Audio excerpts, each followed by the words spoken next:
ከታላቋ ሩሲያ ሀገር ከነርስ እናቱና ከማዕድን ባለሙያ አባቱ የተወለደው የልጅነት እድሜውንም ሀብሎ የጀመረው በስርቆት ወንጀል ነበርና ይህ የስርቆት ወንጀል ግን አላስቀጠለውም።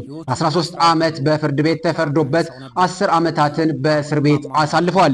ከእስር ቤት ከወጣ በኋላም ህይወትን ለማሸነፍ የምግብ ስራን ጀምሮ በምግብ ስራው እንግዲህ የተካነለት ግለሰብ በመባልም በሩሲያ ዘንድ ይጠራልኝ።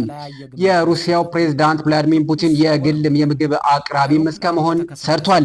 የዛሬው አጭር ህይወት ባለታሪካችን ታላቁ የዋግነሩ መሪ ፕሪጎጂን እንግዲህ ሁላችንም እንደምናውቀው ዋግነርን ለበርካታ ዓመታት መስርቶ ትልቅ ደረጃ ከደረሱ ሰዎች መካከል አንዱ ነው።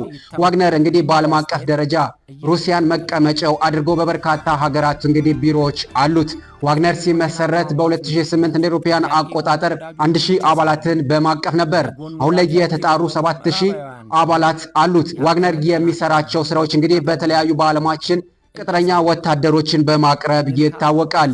በአፍሪካም በአህጉራችን አፍሪካም እንግዲህ በመላው ዓለም ጨምሮ በ22 አገራቶች ቢሮዎችን ከፍቶ እየሰራ ይገኛል። የታላቁ የዋግነር መሪ ፕሪጎጂን እንግዲህ ዋግነርን የሚባለውን የጦር ኃይል ሲያቋቁም ቅድሚያ የሩሲያን ጥቅም ባማከለ መልኩ እንደሆነ ይታወቃል። የሩሲያው ፕሬዝዳንት ቭላዲሚር ፑቲን ቀኝ እጅ የሚባለው ታላቁ ዋግነር የሞቱ ሁኔታም እስካሁን አከራካሪነቱ እንደቀጠለ ነው።